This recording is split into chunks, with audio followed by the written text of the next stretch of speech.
What's up, geeks, and welcome to Investigation Check, our not-so-regular interview show where we delve deep into some geeky creators and learn about them, their hobbies, passions, and uncover the untold stories of the brilliant minds behind our favorite content. I'm your host, Joe, and I'm thrilled to have you join me on this quest. Each episode, we embark on a captivating journey, meeting and interviewing the creative powerhouses who bring our favorite geek universes to life. From developers to cosplayers, authors to YouTubers, Investigation Check is your gateway to the hidden depths of their imagination. We believe that the geek space is more than just a collection of fandoms. It's a vibrant community that fuels our passions and inspires us to explore uncharted territories. With Investigation Check, we aim to celebrate the stories behind the creators and gain insights to the magic they wield.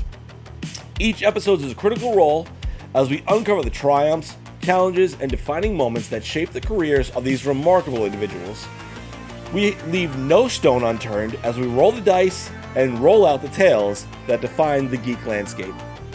So, whether you're a dedicated fan or a budding creator, Investigation Check promises to bring you enlightening and entertaining discussions that delve deep into the heart of the geek community.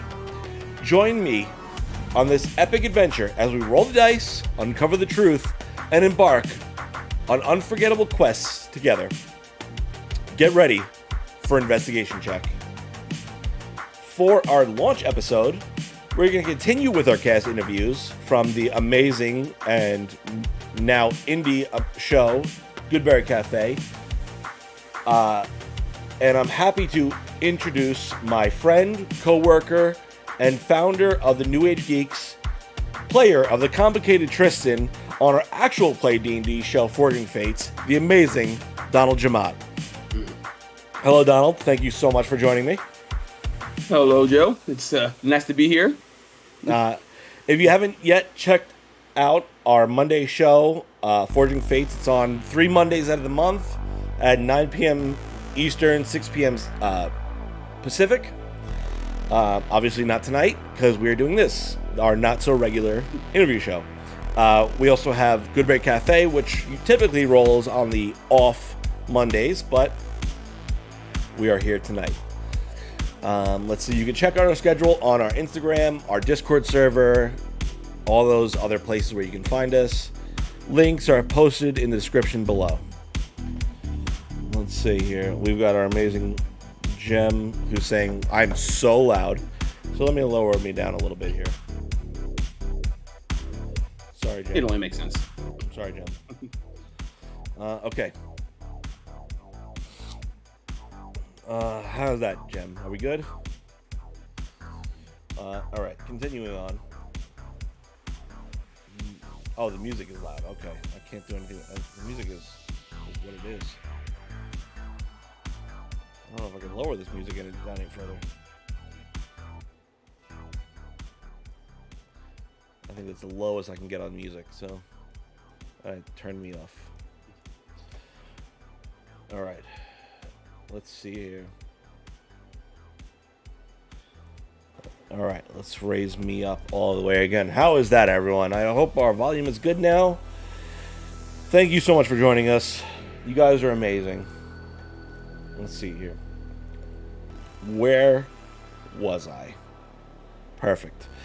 Let's see here. So normally every Monday, where we're not hosting Goodberry Cafe or Forging Fates, you may find us on those off schedules. We're here just to fill in time, everyone. Just to interview people.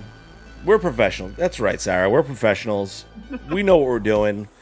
This is how it's supposed to go. Let's see here. We're going to talk a little bit about Don's hobbies and his relationship with Dungeons & Dragons and his experience with Forging Fates so far. A little bit about how it all came together, how we got here. And I hope you guys stick around and support us, because I would love to do this more. I would love to be able to talk to some new creators and really start learning a bit about more people in this space. And if sound is choppy for anyone else, please tell me, because who the fuck knows anymore? Shit's crazy. Let me check my side here. Who the fuck knows anymore? Shit's crazy. It sounds good on my end. If I'm wrong, if I'm not getting the full picture here, please by all means tell me. Donald, how you doing What's up? tonight, pal? Doing all right, man. How you doing tonight? I'm freaking fantastic. I'm happy to have this conversation with you. Agreed. I would love to know. Okay, cool. I think we're good on audio. First and foremost, introduce yourself. Tell me a little bit about yourself. I want to know all about you. I know everything about you because we've been friends for 20 years. I love you. I think you're an amazing person. Let everyone else know all about you. Right, my name is Donald Jemmott. I am from Long Island, New York. Recently a Tennessee resident now. I have been playing Dungeons and Dragons for about 20 years now. Not on and off. Early, about 4 or 5 years, and then a big break in between, and then came back to it about 8 years ago. And I am a very to myself person, not very too social outside of, D&D and other specific things. I'm very concealed into myself. So I'm not always around everywhere, but I love this game and I love portraying characters. I could do this for the rest of my life if I really had to. All right. Well, let's get right into it then. Are you good with that? Let's go. All right, cool. So, starting off, let's get a little background history for you. When did you start playing D&D? What kind of brought you into this hobby? So, I love this story. I've told this story so many times. When I met our interviewer, yours truly, in ninth grade of high school, coming into going to a cafeteria, not knowing anybody my first day in high school. Pretty sure we all know how that's like, and not knowing anybody. And I found this random table where there was an open spot to sit. Met this fine, handsome fellow right here, and another friend of an old friend. Don't talk too much, but his name was Shane, and they became my first 2 actual friends in high school. And after about a month of getting to know each other and becoming actual friends of every day, sharing meals and just shooting the shit, we decided to start a little, he taught me about D&D. He decided to start a little fun game during our lunch periods. We had time. He gave us an idea about what it was. I've never played before. I had never played D&D. I heard of it, but didn't really know what it was at the time. At that time in my life, I was doing playing football, more worried about sports and other things that most kids my age at the time were trying to figure out. And we started these little character sheets out of loose leaf paper, writing the most basic of stats, and just strength, speed, and HP was like really it. And we created these characters, and we just created this fun random story. To be completely honest, I don't fully remember the content of all the story play because it was about 20 years ago. I vaguely remember there was the Allied Liquidation Force. Yes, that was the staple of how it turned our game into a real thing. We were I think it was like milk versus chicken nuggets. Yes, no, it was no. So we were sitting there, we were playing, and we were using random stuff every day as figures, and we were more bullshitting than playing, but we were still trying to play.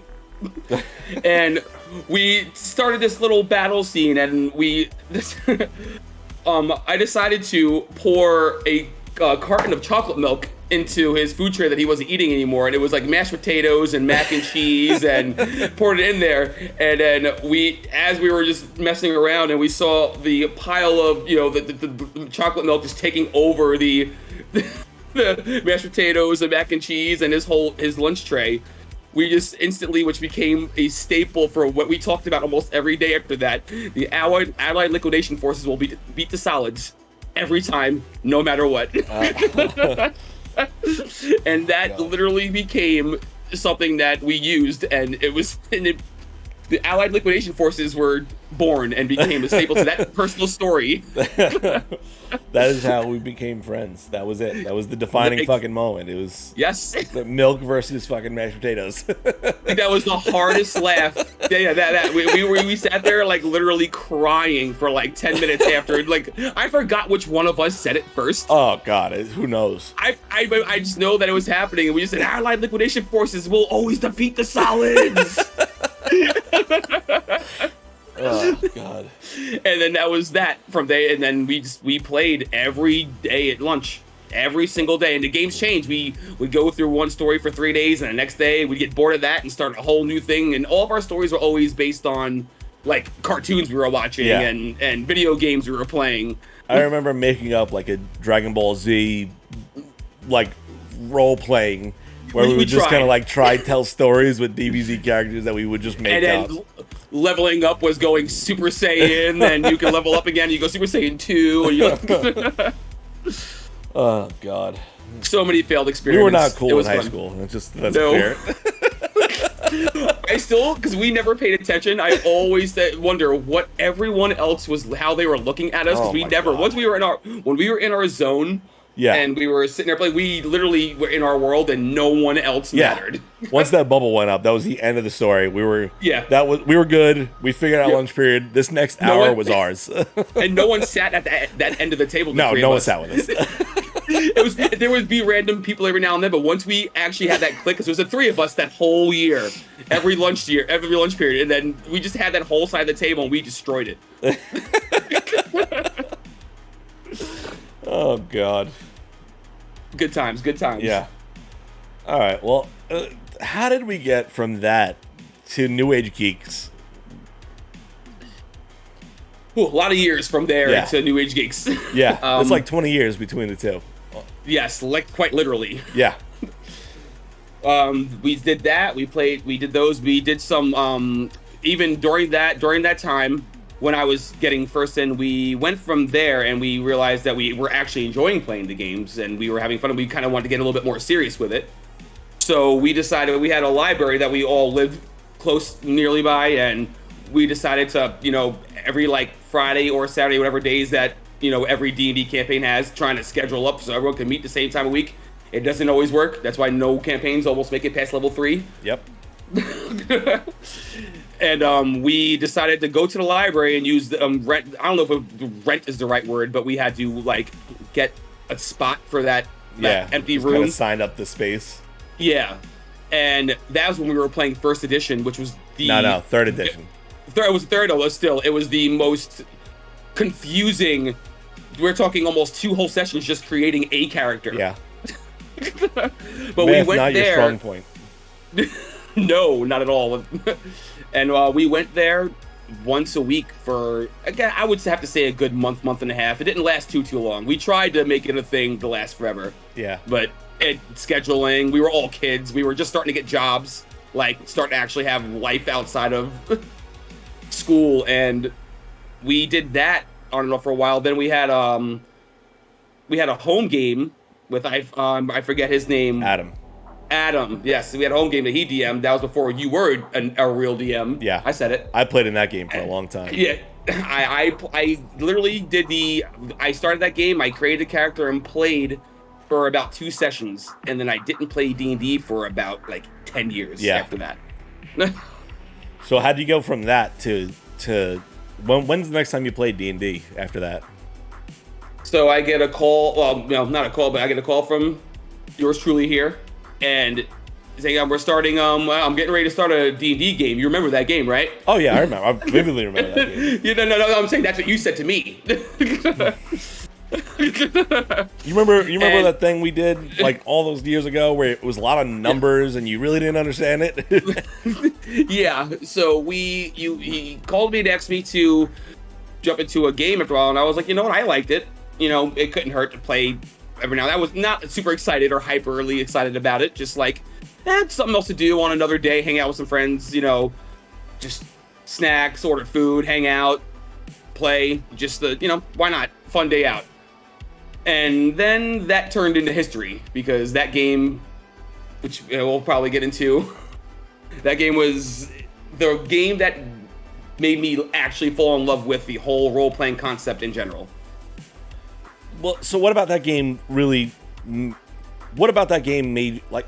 All right, I know the story. Me and you know the story. So talk about like what part of that really brought you back into the hobby. What was the things going on in the world at that time that really brought you back into D&D? So when I was just getting back, I had just started having kids. I had my firstborn, then had my secondborn very, very close around this time. And, you know, hard times, things that everyone goes through in life, nothing super special, just some hard times in life at that time. And it is always fun to just be something else for a little while. So at first I went down there expecting it just to be a fun, just to play and pretend to just, you know, act like an asshole and roll dice and just, you know, have fun with it. And then once I realized like what being in a story is, like instead of just watching a cartoon or reading a comic book or playing a really good game with a really, really good base story, it's like I realized it's kind of like doing that. And I didn't even realize how I was getting really into it until I started thinking about my character in that game when I wasn't even playing. Because before that, I didn't even think about playing or D&D or my character until we were at the table, and then it was time to play. I started catching myself writing notes, coming up with ideas, and being like, man, this is awesome. This is like, I can be whoever I want to be. So, all right, do that. And then I started getting more and more excited, and I realized how much I enjoyed the game the first time we had a game get canceled, like hours before the game was going to start when multiple people couldn't make it. And when I was waiting the entire day ready, like, let's go, it's time to get this, you know, beat this monster and get this, you know, get through this, and we have this big thing coming up, let's make this happen. Oh guys, sorry, we're not going to make it tonight. No, so we'll do it next week. Like, we're moments of being sad and upset of things being like, trying to like, what the fuck am I supposed to do with the rest of the night then? I've been sitting. This was my whole day. I got up from work and I've been sitting here waiting for 8 o'clock since like 3. So that's in the moment when I had a hard time actually being like, damn it, trying not to be mad. Like, this is all I've been thinking about all week. And then I was okay. Also gave me time to think about character stuff. I started learning how to actually, you know, learn in, you know, edition, you know, 5th edition is nice because it's for dummies like me. It works. A lot less numbers. Yeah. So. Yeah. Massively different learning curve from 3rd edition. Yes. It was like, how much does your sword weigh? How much does its hilt weigh? All right, your blade, is it tipped? Is it sharp? That's 2 pounds. You can't hold that. All right. So that all being said, what is like your favorite class to play in 5th edition? Obviously, because yes. No one cares about 3rd edition's number crunch. No. So my favorite class to pull. So I'll just make the two of my favorite class to watch. I love watching magic users like wizards and clerics and all that, but I'm just not smart enough to play them because I will never be able to keep up with all of that. For all the wizards and sorcerers and clerics out there who play them very well all the time, you have all of my respect in the world to be able to sit down and know how you can set up all your spells, go through some sort of random rest or almost die and come back and realize, damn it, I have to do that all over again and actually do it in the middle of the game. I don't know how you guys do it. All the respect in the world. But my favorite class to play, though, is a paladin. Okay. I love paladins because paladins it's fun to like explore, like they have good magic that's fun to use and roleplay with. Hey Don, before you get do one of these with me, just so your camera refocuses.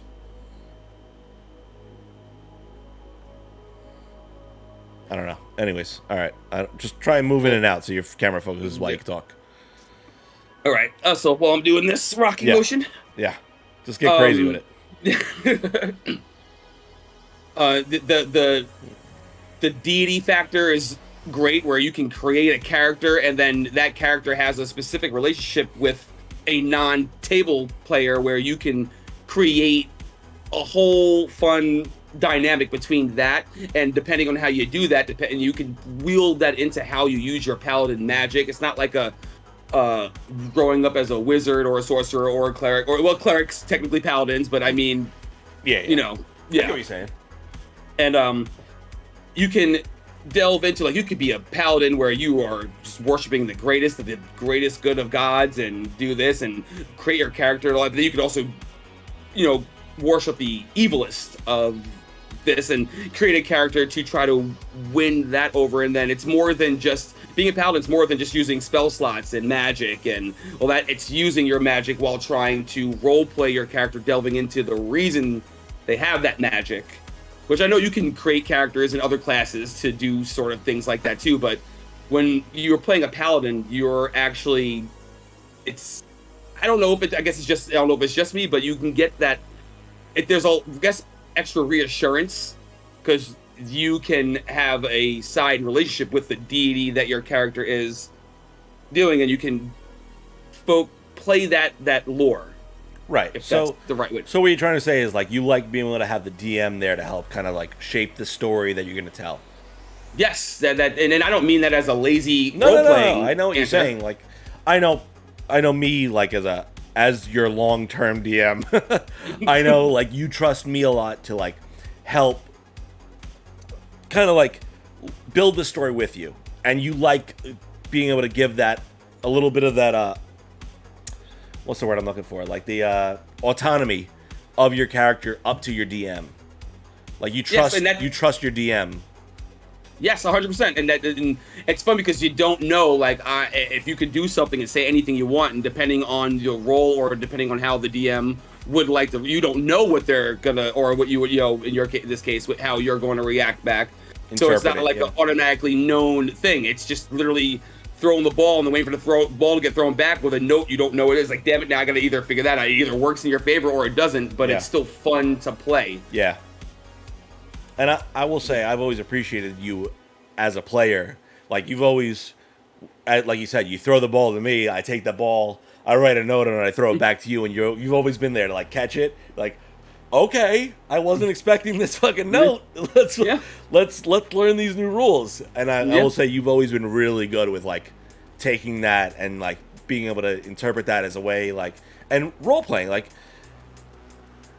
I will say this is, like, you're a longtime DM, and I don't know, like, you are great at the subtle role play.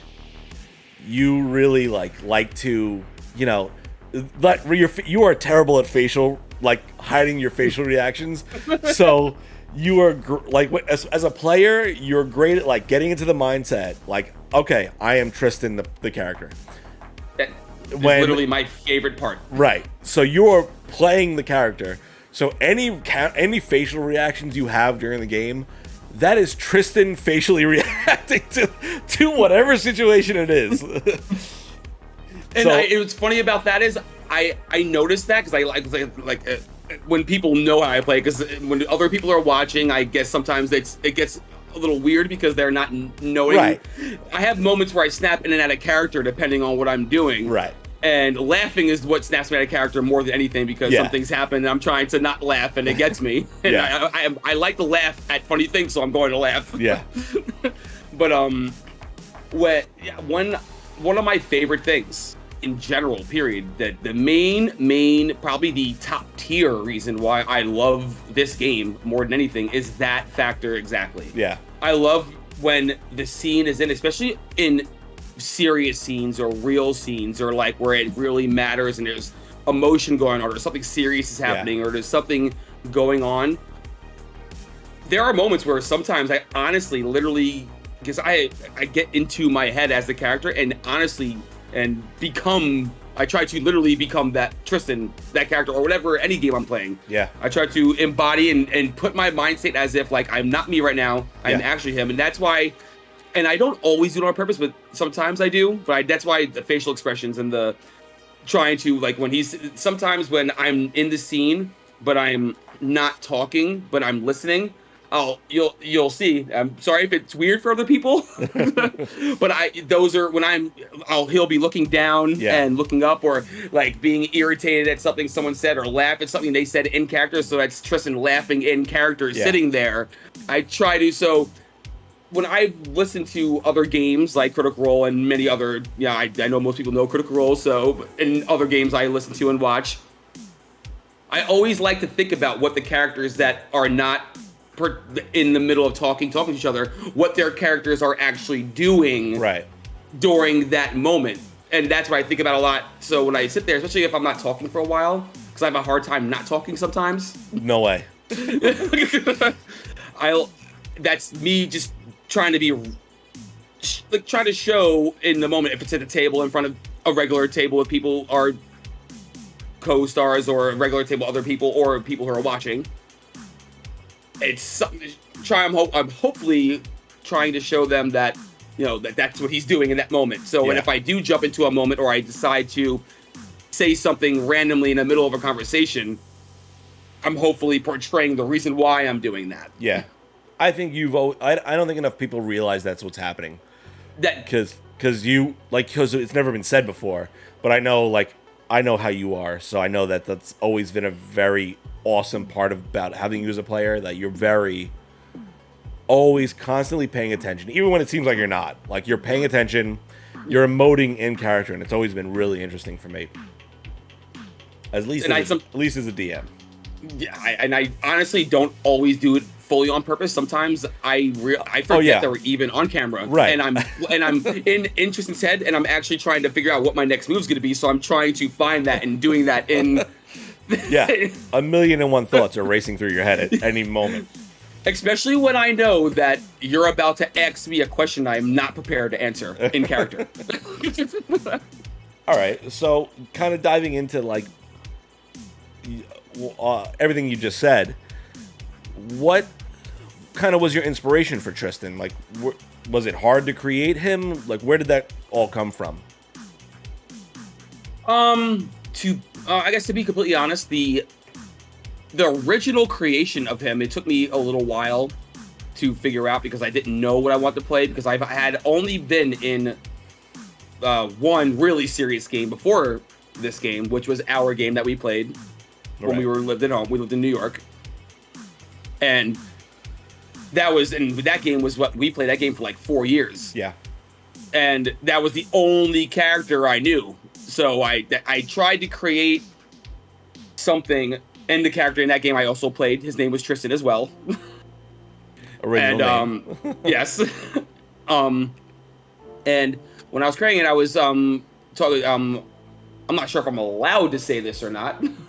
With writing backstories. Okay, you can say anything you want. Yeah. I was before the launch started, we were creating characters when we had the full cast. Me and Dom were collaborating with our backgrounds and our backstories, and the conversations that I had with him during those times, and then my own ideas it helped kind of shape who he was. And there is a lot of, I don't know if you got people out there, Rurouni Kenshin Samurai X. That's one of the main bases that I created him. I tried to create a barbarian who fights like a samurai. Okay. So that's why I created him to a barbarian full-blooded elf, which is a very not a cohesive bonding. But I wanted to create something like that. I want to play a samurai, but I didn't want to play a rogue. I didn't want to play an assassin. I wanted to play a barbarian. I've never played one, and they seem like a lot of fun. Right. So I tried to find this middle ground between samurai, but I'm a barbarian, but how can a barbarian who's supposed to be broody and bulky, and how can he fight like a samurai would? So how can I put that together? I also, like most of my characters, gained a lot of experience, a lot of inspiration from my youngest son. My youngest son is very, very high on the spectrum. Right. And he's 10 years old, and he doesn't talk. But he's very animated, and he's very, like, whenever he feels something or he does something, or he will just come and let you know, like, this is how this is. Yeah. Like, I want it like that. Nope, I don't like that. I don't like it at all. So I'm going to just to let you know that right now, I'm not gonna.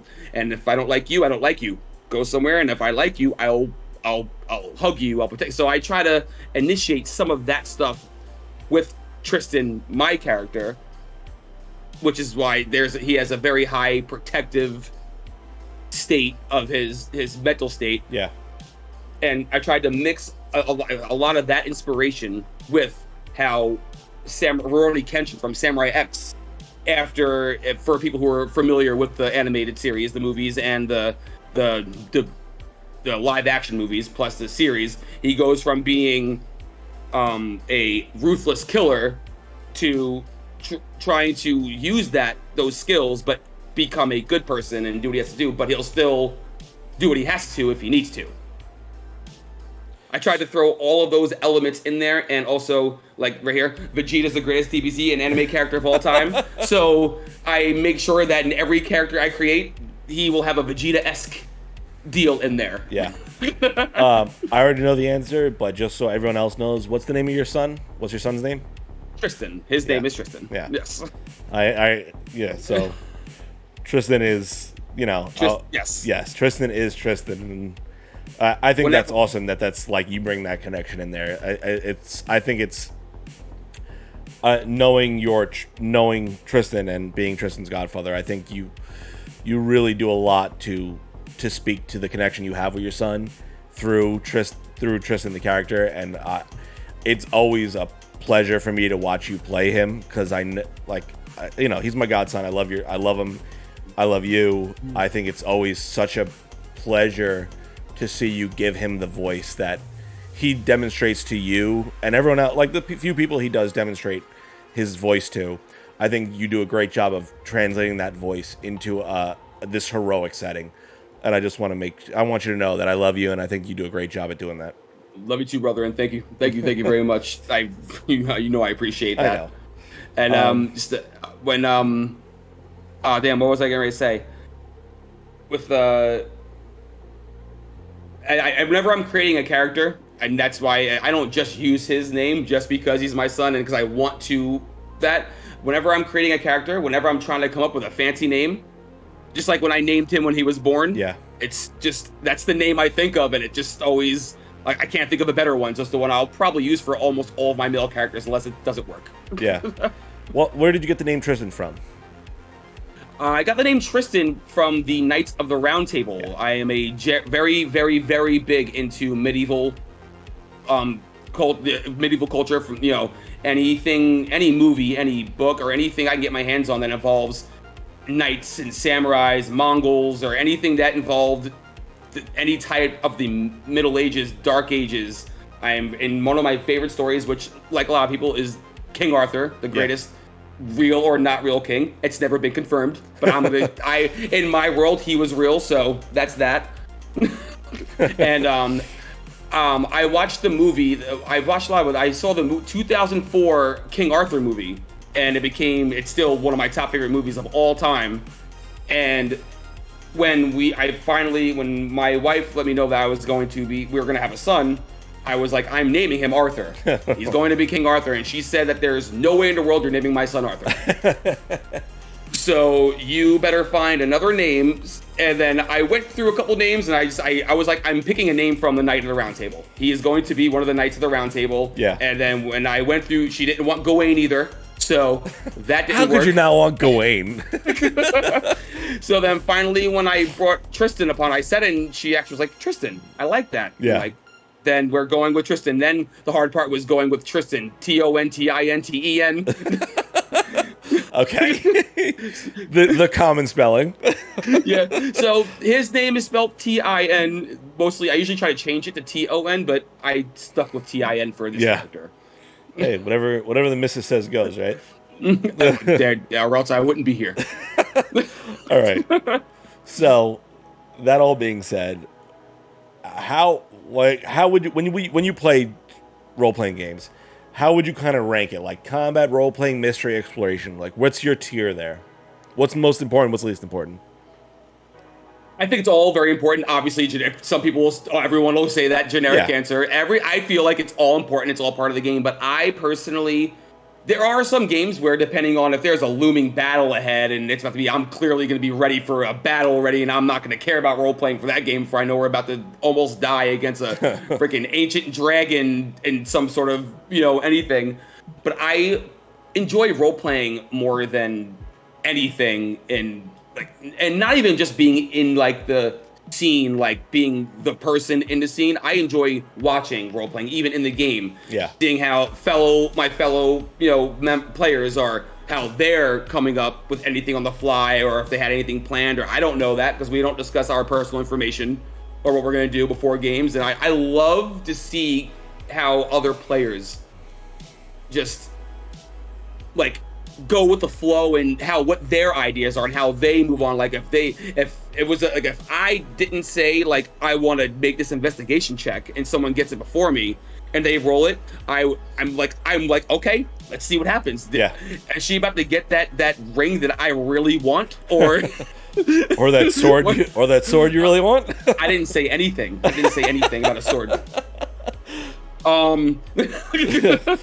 Fitting is not here right now. But and then especially if I get a chance, and I know, I guess for some people, I very much enjoy the emotional role play. Yeah. As well, when it's a scene like someone, and I hope don't like if there's like one of our main characters is really hurt, or somebody just got one of our something bad happens and we all have to come together and figure out how to make it work, but it's a rough decision. We have to figure it out. I love those scenes because I feel like that brings out a lot in good role play. Like, you can watch a good battle forever, but if you get that really good content where there's like, a main character just died. Yeah. Or we're trying to figure out how to bring a character back, or even an NPC, because we all know it. We've all grown fond of not real people and get really upset when they die. I've done Lyndon is a real person. How dare you?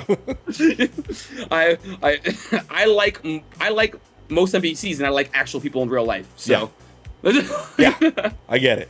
But I definitely prefer role playing over battle, but that doesn't diminish the fact I do love the battle. Yeah. I love battling. So mystery and exploration are kind of like really low for you? Sort of, because the mystery and exploration are fun for a small amount of time at a time. For me personally, like, I don't hate it. Like, it's not the worst thing. I don't mind it, because there's a lot of things. That's where a lot of the random happens, and that's why I love about D&D. You don't know when you're doing the mystery and exploration, and you're doing all that kind of stuff.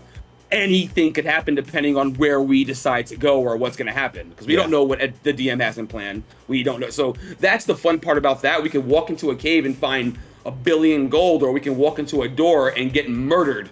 So and then the fun part about the mystery and exploration part is certain small things you don't think about that could be consequential in the future that you don't even think about until it happens. It's like, we did leave that door unlocked. Shit. All right. Well, that all being said, like, we kind of already talked about it. What's your favorite type of character to play? I think we all already know the answer here, but what's your favorite type of character to play?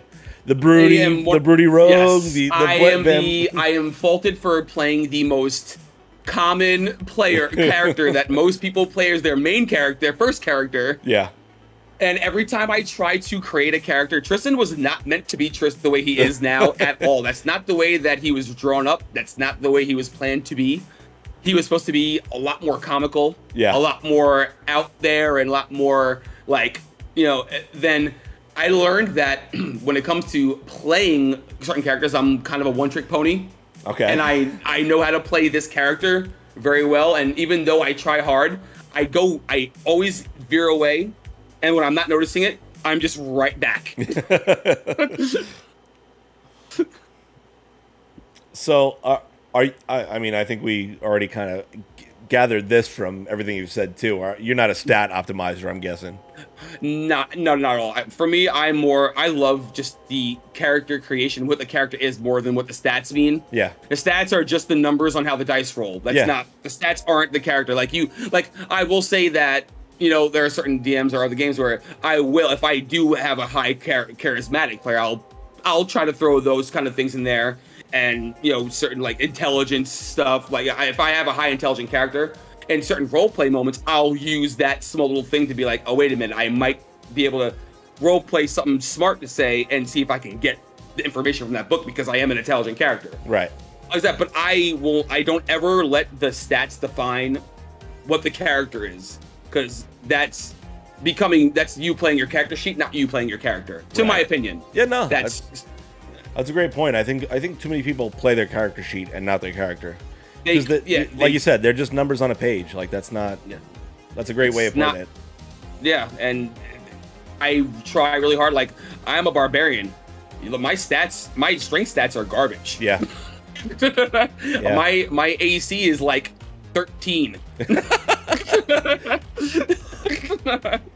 All right. But that's how it's meant to be. I drew him up as being a elf who became a barbarian for other reasons. I can't give up too much stuff in that right now. Yeah, no spoilers. Is this spoiler? Yeah, no, so just I stats. No, I won't even look at my character's sheet unless I have to. Yeah.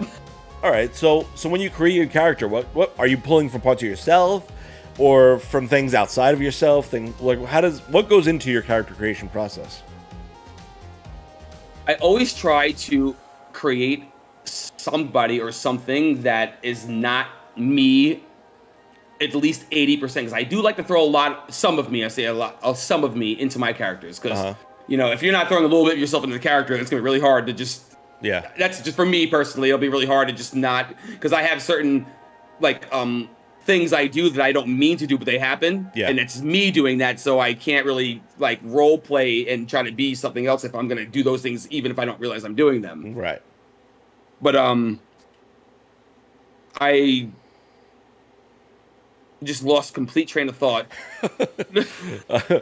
When you create a character, is it part of yourself or outside sources? It is a lot of outside sources. Like I said before, Rurouni Kenshin is a huge inspiration to Tristin, this Tristin character.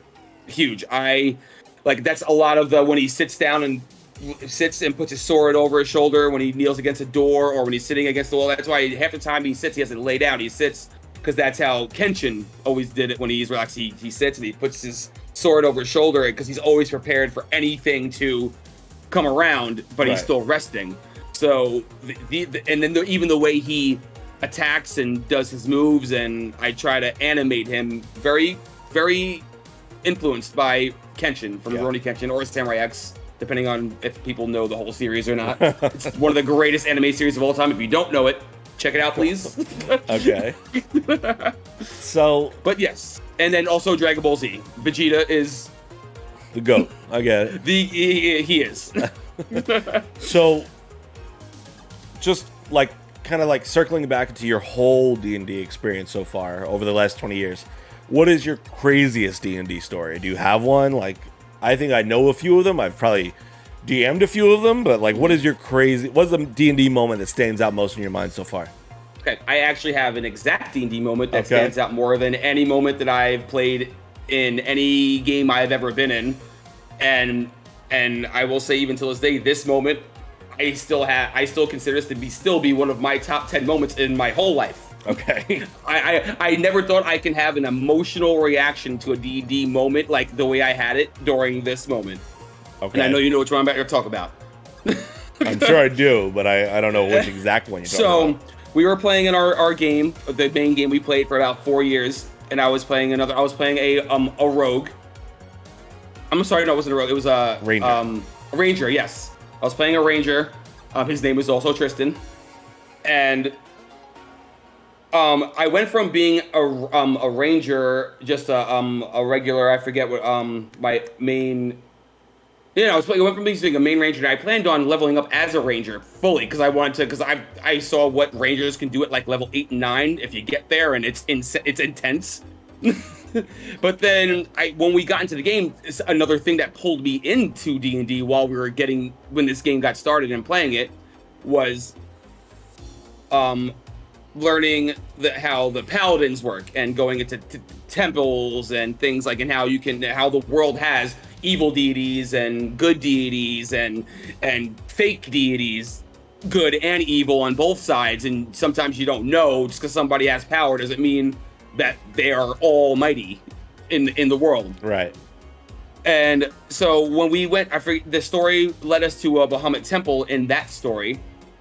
And I was still learning how the game Dungeons and Dragons, how it actually worked still while we were playing. I was still learning how to play while we were in that story. And then when we got to one of the temples and I started learning how the deities work and how there are paladins, I didn't even know what a paladin was until that part of the story. And we went, and I had no plan or anything on trying to become a paladin, because I didn't even know what it was until that part. And we brought a character back, and there was a whole thing about talking to the paladins of Bahamut's temple. And then the one thing that my character was strong about, and once you explained how he's all about strength and fighting and good, and fighting against good and fighting against evil and being the strongest you can possibly be and never wavering and all that. And I'm like, I can follow that. That is awesome. So I started in that game realizing I talked to one of the paladins in that temple, and then started slowly doing the whole talking to Bahamut in between scenes to just be part of that whole, like, I was like, I kind of want a part of that. Strength, goodness, fighting against evil, making sure you don't. I was like, I want my character, he's kind of like that. I want him to be like that in the game. And that was like, okay, that moment is when I really got into like my character for real. Like, I had already gotten into the game and I liked the game, but I was still learning. Yeah. And that's when I really was like, oh my God, I can see Tristin being the Tristin from my first game. Yeah. I could see him being like following that, and that would be awesome. And I did that we're talking months of like random, just getting religion rolls of every time my character, before he went to bed or before he was getting ready to do something serious, he was like, Bahamut, try to help me, Bahamut, give me the strength, Bahamut, that if I have it, give me, and then one day, and I'll never forget it, one day we're sitting there, because it never would have happened if I didn't roll the natural 20. Yep. And I did one of my talks before a major scene, and I pulled out, and I had failed almost all of my religion checks every single time when I tried to like find a moment to get some sort of help in that character for that. And then there was that one where we were about to do, I forget, there was so much, it was so long ago. There was something we were about to do. I think you had just sold your soul to a siren on accident. We had all signed that contract. Yeah, it was like you accidentally sold your soul. Yes, and we realized that we became the group, and no matter what, once we finished our deal, we were all going to there. Yeah. So he was trying to find, in and outs to make that not work. But then I called on Bahamut as in character, and then I rolled the religion check. Like, let's just see what happens. And I rolled the natural 20, and I was like, holy shit. And I told you, and then when I said that, you were like, all right, so. Okay. Well, so natural 20. All right. So, and then that was when Bahamut revealed himself in his actual form, not his material plane form, not his actual self, but his material plane form, and made my character one of his champions. Yeah.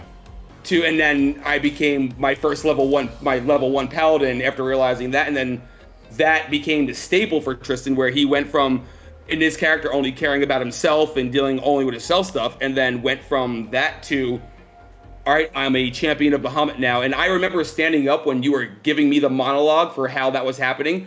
I was shaking. My hands were shaking. I was like, I was like having internal like I was literally I was standing and shaking and trying to like listen and understand. Like in that moment, like I said, I get really into my characters. My imagination is vast. So when I get into my head, I get into it very, very, very hard. And when that was happening, I wasn't me at the table at that moment, and I mean that very seriously. I wasn't me at that table in that moment. I was my character in that moment, dealing with having that moment happen, thinking that I was gonna roll a crappy number and it's gonna be another. You get a wind wisp and a fly flies on your nose, and then he goes away. But there's some sort of there's something in there that you don't know yet. Yeah. It was and then that, and I was then his, and then after that was in that, and you ended the game there. Yeah. You did that, and you were like, all right, I'm sitting there like standing and shaking and like holding my hands together and being like, oh, and then you're like, and until next week, I'm like, what if we cancel next week? Always keep them on more. And we've had some really good moments in this game and other games in the past, but that will probably always be my favorite D&D moment of all time. Yeah. Well, that being said, what is your favorite moment so far in this game? So people are probably going to be very happy about it, but honestly, one of my favorite moments in this game, and it was one of the moments that I felt like it brought our group together, was when, and sorry for, even though it's like, when Marie Lynn's got destroyed. Yeah. When that happened, I felt like that was the first part of our game that was the real, like, holy shit. Yeah. Okay, we all don't know each other, but we're fucked. Yeah. So, and that was probably my favorite part so far. We've had some good ones, but I think that was my favorite part because that was the first major moment when players don't realize something, then sitting there like, oh shit, that just actually happened for real. Yeah. Okay, what are we going to do? And that's when I could be wrong, but that's when I felt like we started becoming like our group that we are now. Yeah. I think that and the Lyndon moment were like defining moments in the form. I meant that in with that because that was part of all that main. It was, we went from doing what we were doing, trying to get to know each other as characters, and then Merlin's blows up, Lyndon dies. Yeah. And then we're all trying to deal with our own personal stuff during that part. But it was exactly the first big emotional moment in our game before it was. That has so far is my favorite part so far. I would agree. I think that's been like a catalyzing moment in this campaign so far. Let's see here. Is there any questions so far in this game like you're really excited to learn the answer to? Yes, there's the big one where Tristan's illness comes from. Ailment. I don't mean to be selfish. Yeah, I said illness. Yeah, it happens. I'm not very smart, guys. How that, I don't mean to be selfish in that, but it's something I've been trying to wonder how you're gonna work that out, how that is gonna be a thing. Also, I'm a Whisper's character and how all that's about to work. I am very, very, very involved in the Whisper story. Okay. And trying to figure out how this is about to. I feel this is going to end in so many different ways. I'm very interested, like extremely interested, on how this arc and with Whisper's family and what we're doing right now. Extremely interested in how it's going to end and how it's going to move on to the next part of the story. Okay, well, theories. I want to hear your theories. I have a couple. All right, give me the number one. Number one theory. So I don't know. Okay, I wasn't prepared for this much, but so theories that one theory I have is Whisper did do it, but there is a big reason behind it, and it's not being told yet. Okay. And we don't know yet, obviously, because we don't know. My second big one is the fact that she is being set up, and I'm very much wondering if one of the people that's setting her up is a main enemy that we're gonna have to deal with for the rest of the game until we destroy that person. I've very much been trying to just figure out like who here is a possessed, like something from somewhere doing something else that's knowing what's going on here. And I also mean that with our little person who's been floating around us all the time. Those are my two main theories of that this arc so far, but I definitely think that either she did it, but there was either a good reason behind it, and that's why it's happening. There could not be. It could have been just cold blood murder. We don't know. Right. I mean, Whisper's crazy. Who knows? Who knows what's going on in the head? Or this is a setup for a main character to start ruining our lives for the next year. Yeah. So makes sense. Listen, anything's possible. It's D&D. Anything's possible. All right. So who would you cast to play Tristin in this campaign?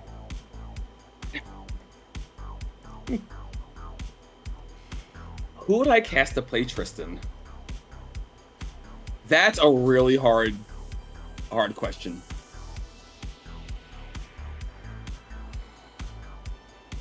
Damn, I honestly don't know. The chat thinks Keanu Reeves.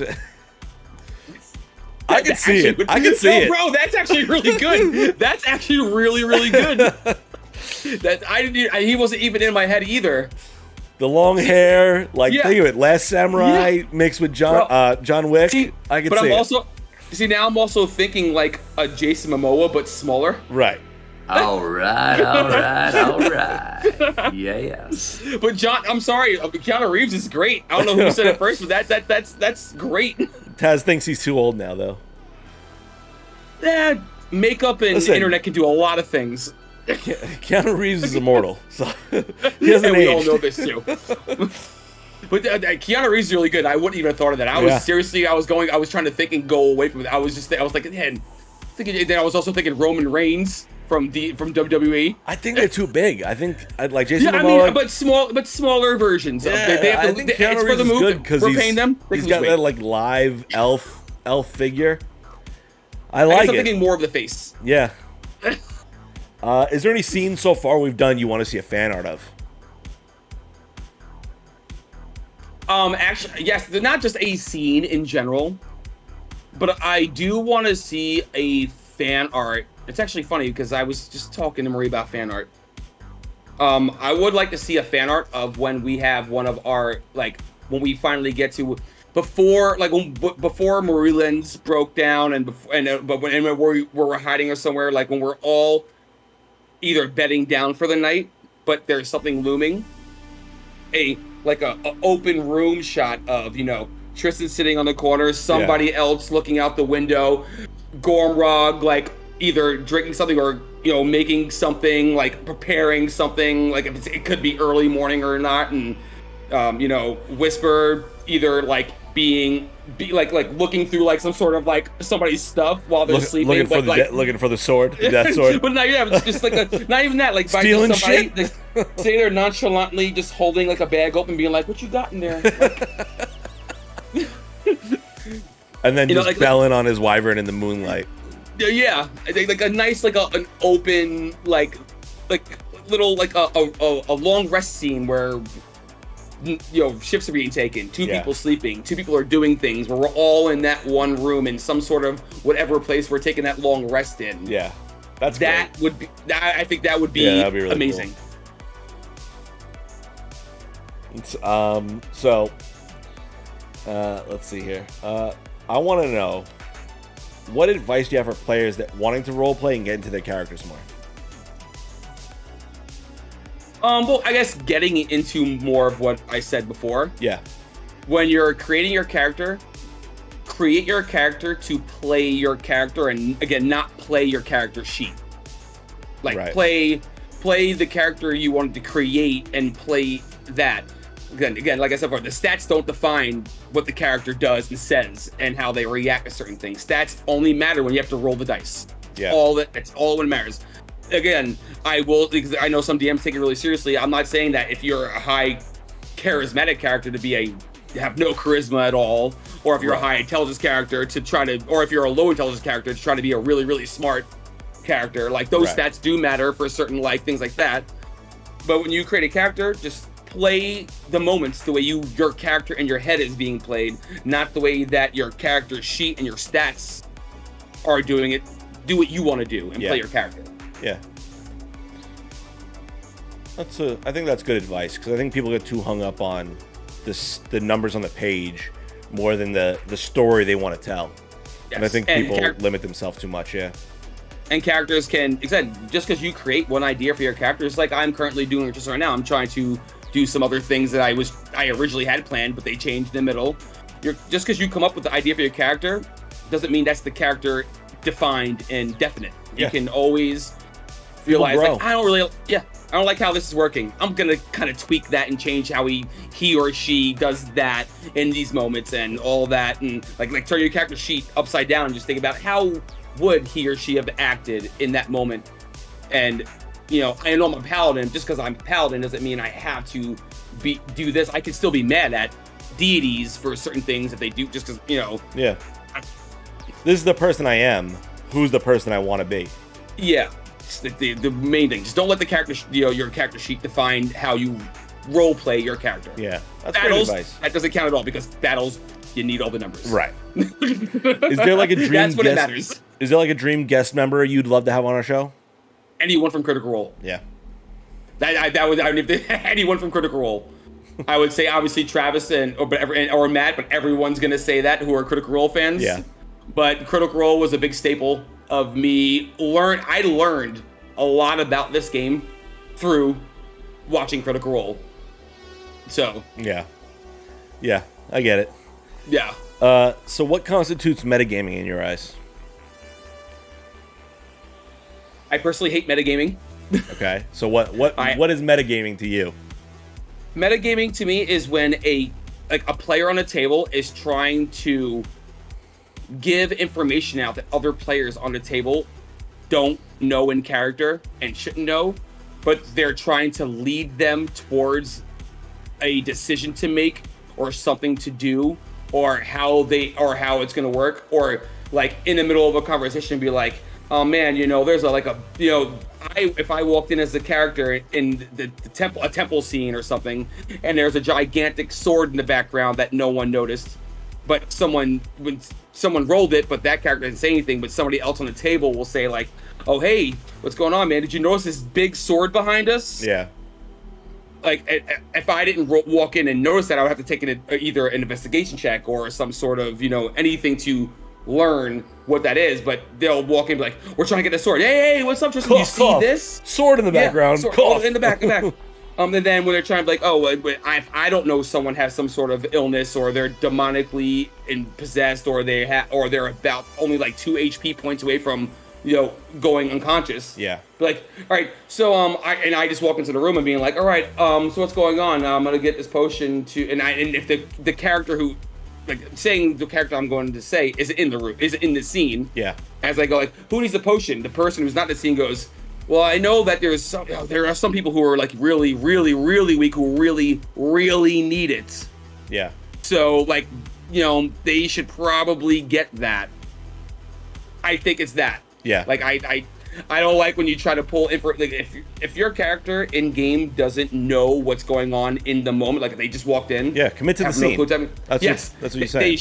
They shouldn't know, and they shouldn't get any hints like hint. She has like a thing. She needs a cleric. Hint. Right. You're a cleric.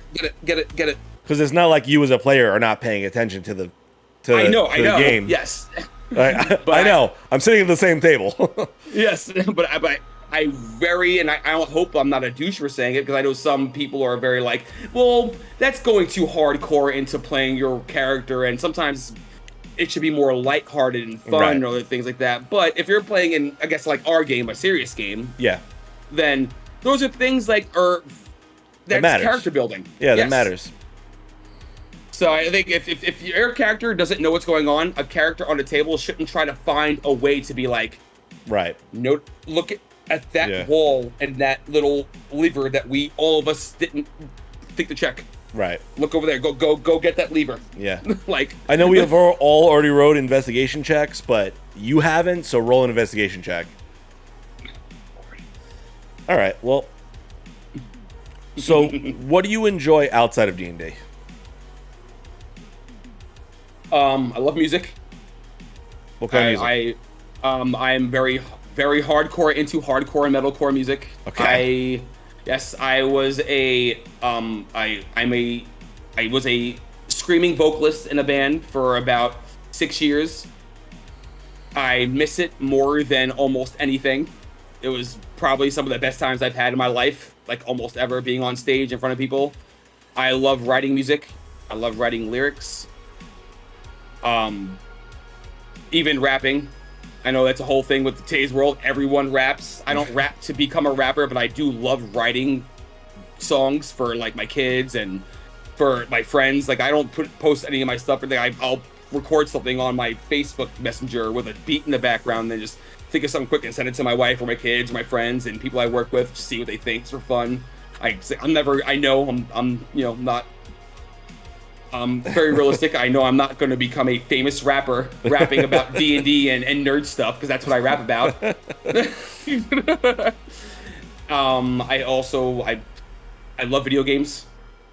I am very, very big into a game called Chivalry that a lot of people, I'm pretty sure, don't know about anymore, because it's not really a huge game too much. But a lot of people play it, but it's very low level, like not a huge A-list game. Yeah, niche game. Yes.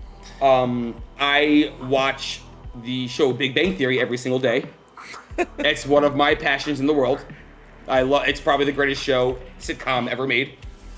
It could be disagreed, that's fine. And when it comes to animated series, I watch Dragon Ball Z almost every single day for at least, like, not watch it like I sit down, but I'll put it on my TV. I'll put a random episode in a random saga just on while I'm in my room or walking around and doing stuff in my house to hear it and listen to it while I'm doing what I'm doing.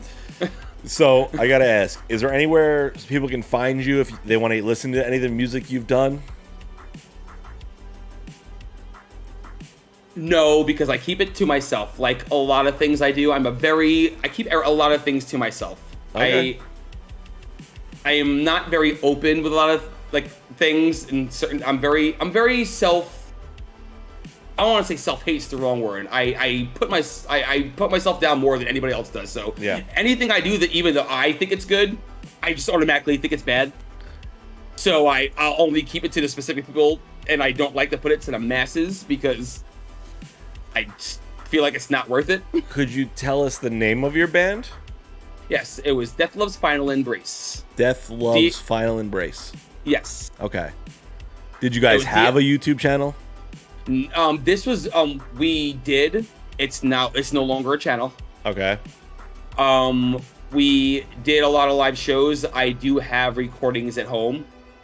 I don't plan on releasing them ever. Okay. That could be a discussion maybe for the future. Okay. And we will see. I have in my raps, I tend to keep very much to myself when it comes to my artistic ends of things, because I have a lot going on. My anxiety kind of gets me to where I'm not good at just being out there and doing things. I'll sit here and I'll record 4 songs in a night. I'll write things. I like writing short stories. I like doing all kinds of things, but I will keep those things to myself, because no matter how good I think it is, I'll read it in the morning and I'll hate it and I'll throw it away. Yeah. If I felt like I posted it, I won't even look at any reactions to it, because my chest will start turning if I even try to do that. That's definitely something I want to dive into, but I want to get us there. So don't keep it. We're not going to get there yet. I want to keep it. We're going to keep talking about some of your geeky shit right now before we do our investigation check, okay? Oh, okay. So I already know this answer. I already have these pictures, but I want you to let everyone know. Have you ever cosplayed before? Okay. I have cosplayed only once. So before getting into that, I would love to do it all the time. Yeah. I honestly would love, if I had the time and the capabilities of being that kind of artistic, I would love to do it. I would love to be in all kinds of places. I would like pictures and making short videos.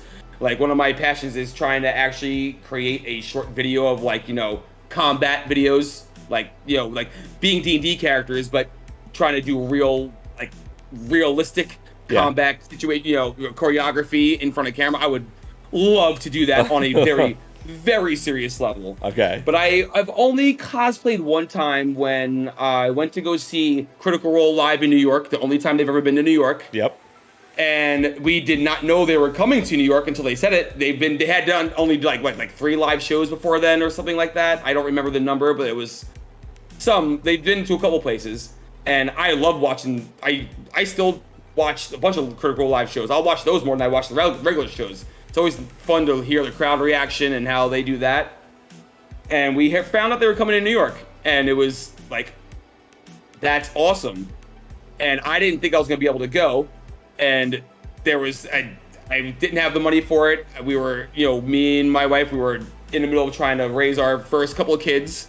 and trying to establish a foundation for what we were doing. So the money to travel to New York City and spend it on it just for a couple hours didn't seem like it was something that we needed, and I could always watch the show on the internet when it came out, so it's not really that big of a deal. I didn't make it a big deal, but I really did want to go for real.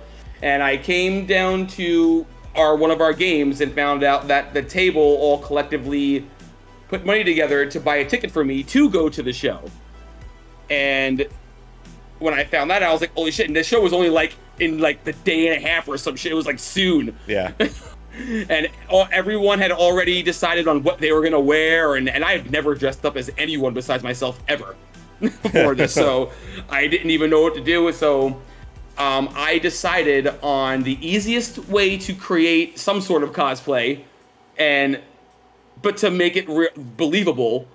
And I decided on playing a modern version of Emo Vax.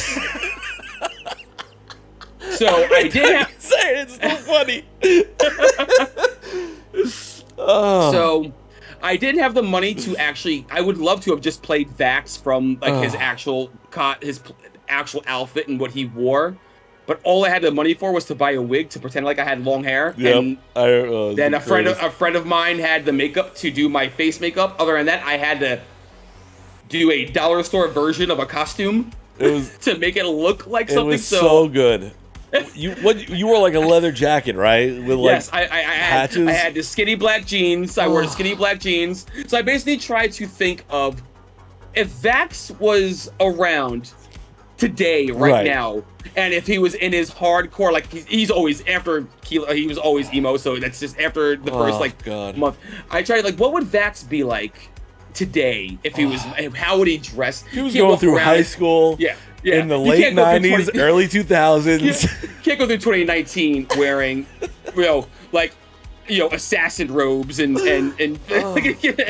rogue robes and doing all that. So I was like, what would he look like in a modern person? Skinny black jeans, leather black sleeveless jacket with a shirt underneath, but keep the long hair and do that. And then whenever someone looked at me, I just gave them the, hey. He stole it.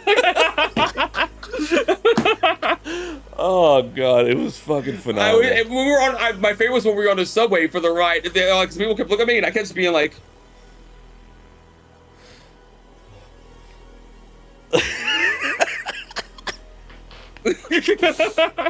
and no one knew what I was doing, but I was being Vax. Yeah, it was great. It was you was Emo Vax. We had Flower Child, Keyleth, and Preppy. You were Percy. Preppy Percy. It was, yeah, you were. Bro, your costume was dope, but it was fucking phenomenal. It was a good time. Even though the episode that they recorded wasn't the greatest live episode, they didn't do. It was kind of anticlimactic and but it was still the ride night there and hanging out was fun. Oh, it was a great time. All right, let's see here. So, I want to go into some of the most likelies, okay? This is... I will send you pics, Jem. Don't worry, I have them all. We're going to go into cast most likely. This is from Cece. This is her list. And we are carrying on the tradition from Goodberry Cafe's interviews. So I'm going to pick a few, and you're going to tell me which of the cast, character-wise, is most likely to, okay? So, let's start off with an easy one. Who is the most likely to start a fight?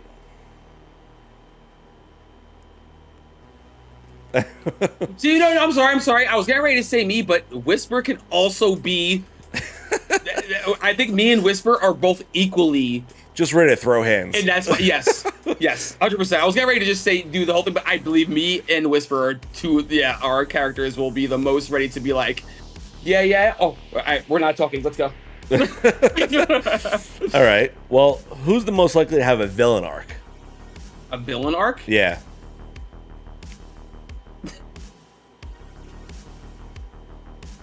Whisper as well? Okay. How so? How do you see Whisper going into her villain arc?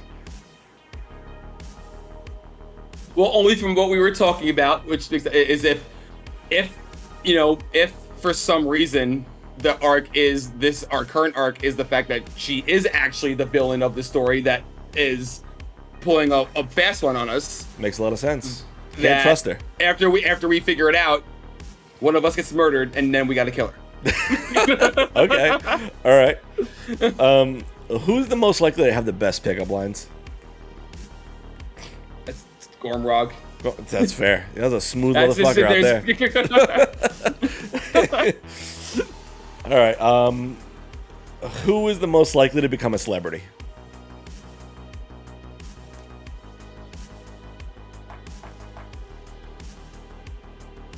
That's a hard one. Okay. I don't think it's a celebrity in the game. Yeah, in that world. Who's the most likely to become a celebrity in that world?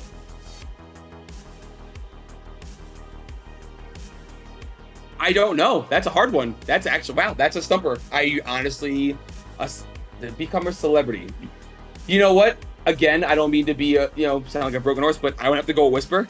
Okay. Simply because she's already technically half celebrity in the world we're in right now. And if she ended up actually going evil, she would become a very infamous celebrity. Yeah. I mean, listen, you throw an Instagram on there and Whisper's all over it. She'll figure it out. If we find out her dark secrets and she doesn't like it, we're all dead. All right. Let's see. That's a good one here. A lot of these we've already have happened in the game. Most likely to split off to the party and run off on their own. That's already happened. Most likely to sell them, catch themselves on fire. Already happened. Most likely to sell their soul in a bargain.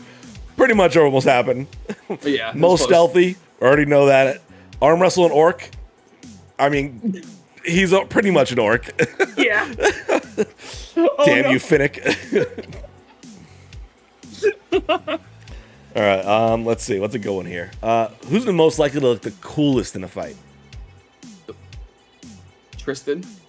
All right. Sorry. I don't know if I would say Tristin, just because it's kind of hard to look cool when you're drooling from the mouth, but all right. Well, yeah. Well, it's not just the drooling; it's the other aesthetics that come along with the move, with all of that.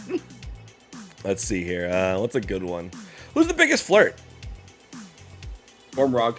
It's not even a question. All right. Who's the most likely to rage quit during Monopoly, the game? That is between Clover and Tristin. Okay. Okay. All right. That's a mixture. I hate to say like some things. I hate using my character in some of the answers. I'm just trying to think of our team and how things are. But it would definitely be a close between one of us two flipping the board over and walking away, and making it seem like an accident or something. Yeah, I mean, apparently, according to Taz, Clover loves Monopoly, but well, I love Monopoly too. It's one of the greatest games ever made. In real life, well, me personally. All right. So, now we're going to move over into our Dicey Question segment, a segment that has been with us since the very first interview show we've ever done. And we're going to roll this D20 and answer a question based off what this dice roll gives us. That being said, if you have any questions for our guest, by all means, throw them in the chat. We'll ask them after we answer a few of these dicey questions.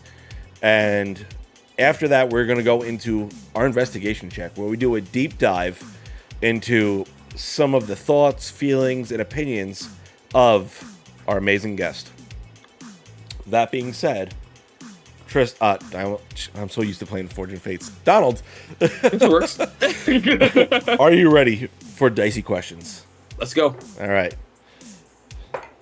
That's a 19. So, what is something you've created that you're really proud of? Like create it in general. Yeah, anything. Anything you've ever done that you're really proud of. That will come with, again, I'm sorry I don't have the content to technically prove it and all that, because it's copy stuff that I don't own anymore, so I'm not allowed to just give it. But is my time with DLFE, Death Less Final Embrace, the music, the album that we wrote and recording it, and the time I put into writing those songs, that meant a lot. I was in my early 20s then, so we all know what the early 20s mean. There was a lot of emotion going on. It was hardcore music, so I wrote a lot about what we all go through in our late teens and early 20s, and it meant a lot to me, and we had very minor success. And I am very proud of how that worked out before everything fell apart. Okay. So, question from Lost Thought. Which two classes would you like to combine? Combined? Yeah. Like, what do you mean combined? Like... multi-class, or if you could take two classes and make your own special class, what would that look like? I guess, you know what, that would kind of go right back to how I created Tristin. I would love to see like an assassin and a barbarian like mix version of a class of that. Yeah. Like having someone with some sort of good definition and muscle be able to have strength, but also be fast enough to, not go through the generic version of just being a big, strong brute that just punches walls down, that can elbow a wall while swiftly throwing a sword at someone afterwards. That'd be cool. Without being OP, overpowered, right, and being a unfair character. Yeah, that's cool. Yeah, like Lost Thought saying, rage and sneak attack. That'd be cool. That'd be a cool combination. 100%. That would be great. All right, let's see what the next dicey question you got for you. That's a 1. Favorite and least favorite anime. People are gonna hate this. People are gonna hate this answer. I'm sorry, guys. You're all gonna hate it. Everyone knows, and I'm pretty sure it's not DBZ. Dragon Ball Z is the my favorite of all time. I got into it when I was very, very young, and I understand that it's one of the basic written animes of all the animes that are very in-depth and very serious stories and all that, but Dragon Ball Z just has a part in my life that'll never go away. So DBZ will be number 1, but I will give a special addition to Rurouni Kenshin, Samurai X being my very, very, very, very close number 2. Like literally holding that one ladder step to almost being number 1, because even though Dragon Ball Z and Vegeta being my favorite character in Dragon Ball Z, Rurouni Kenshin is my favorite animated character of all time.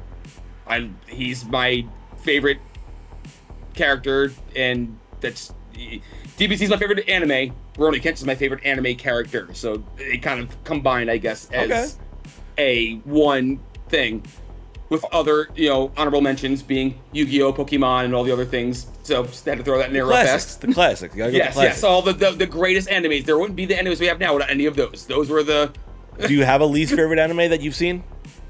Yes, and everyone's gonna hate it. I don't, and I hate Naruto. I don't like it. Fair enough. I honestly think, and I'm pretty sure I'm gonna enrage people who are gigantic Naruto fans. I honestly, besides... there are some good arcs in Naruto. There are some good stories and all that. The show in itself as a whole, from beginning to end, I just think it's one of the most overrated animes of all time. Hey, fair enough.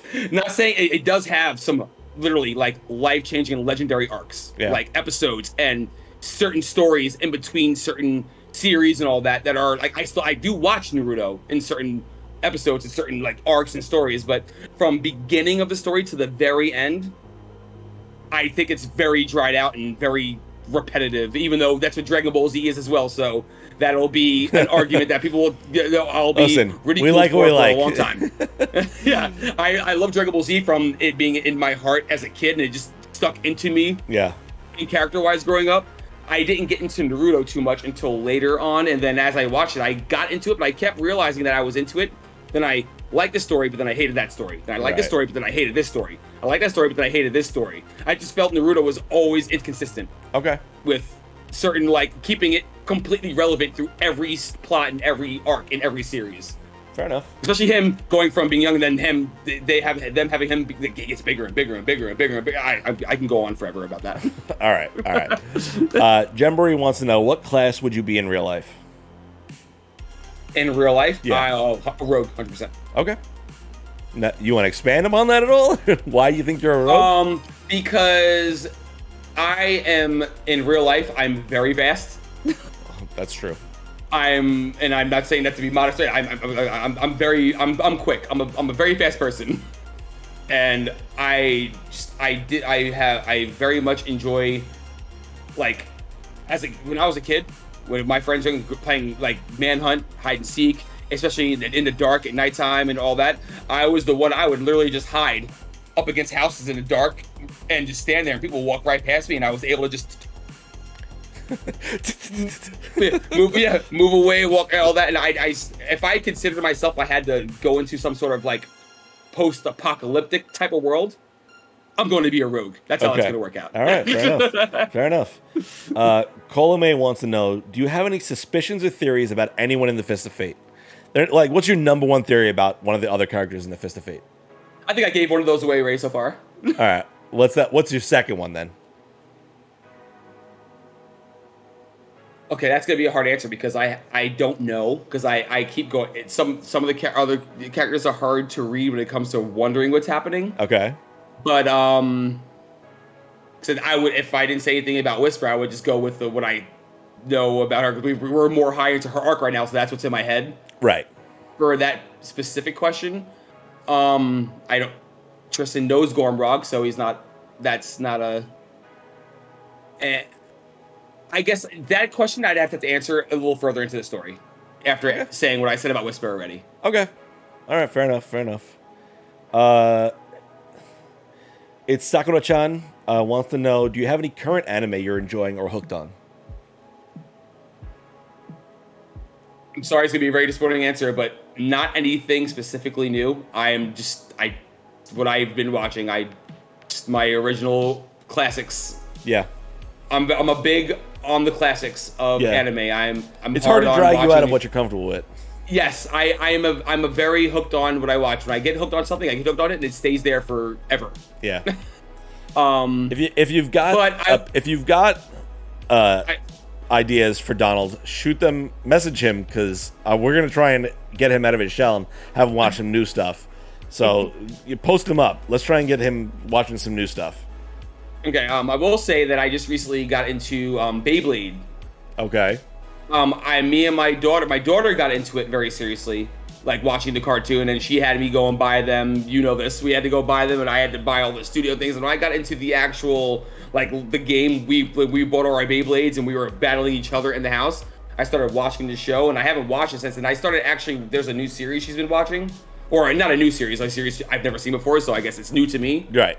But I've been very much getting into. I sat down, I caught myself actually YouTubing and Googling how the timeline of Beyblade goes, and there's a lot of Beyblade series. Okay. And I was thinking about starting it from the very beginning to the end, but again, that's me going to. I guess I don't know if Beyblade's considered a classic, right, or not, but it's also not one of the top tier animes that most like real. And I know a lot of real anime, connoisseurs will consider me to not be one, right? Because I don't follow all of the everything new and all the best research and all the big ones. I know of them, like Demon Slayer and everything else. Right. I've watched them and all that, but I have a very specific palette for specific things I watch. Right. So it's hard for me to get into certain other, like you said, if you want to throw me some shows, and if the next time I get interviewed, or if I have to be on camera for something, I will watch those shows and I will talk about them. Promise. Listen, maybe we'll get Donald in front of. We'll do like a review show where we plop Donald in front of a TV and have him binge anime and just get his opinion on things. That sounds actually like a lot of fun. I would love that. That sounds like a lot of fun. Apparently, Jem knows the head of licensing for Beyblade. Really? Jem knows a lot of fucking people.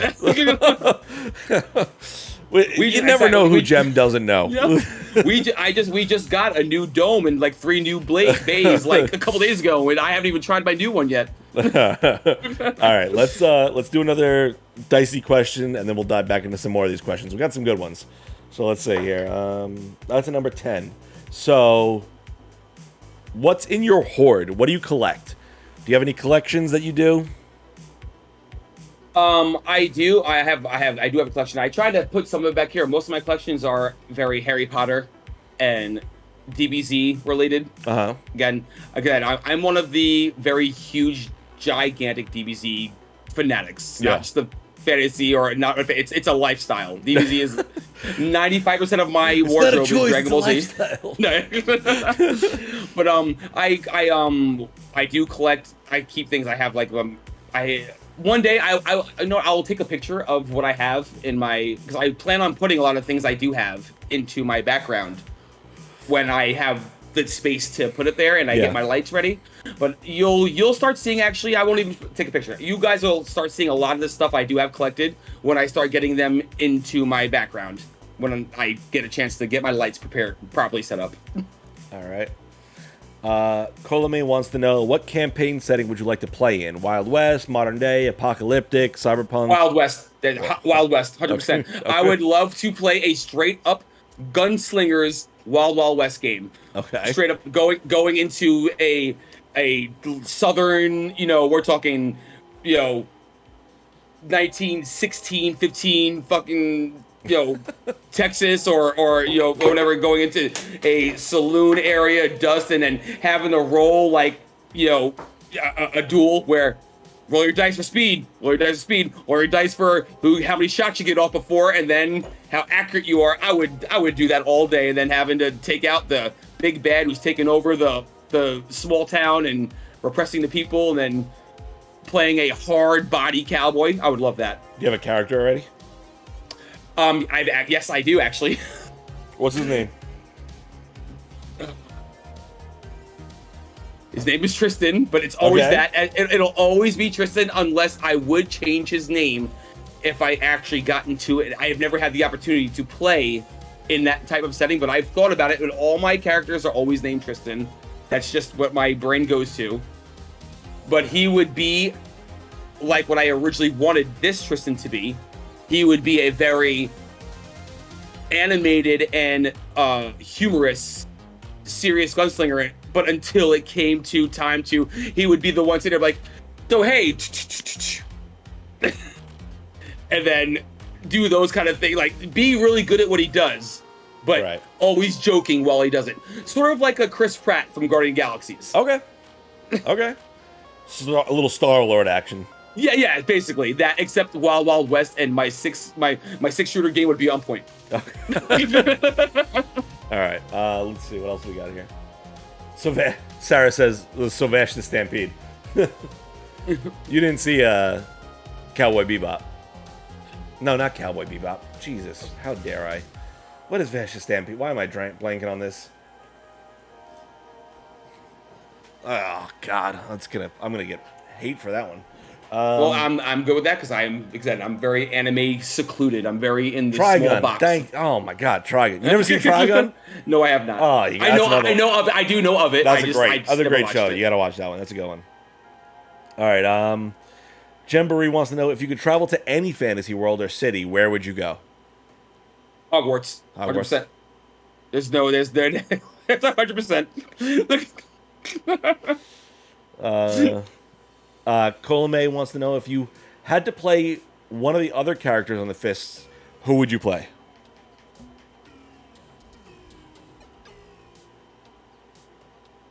That's a hard one too.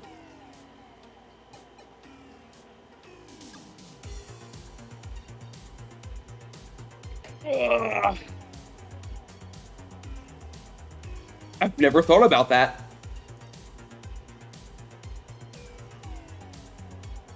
I'd have to go with Finnick.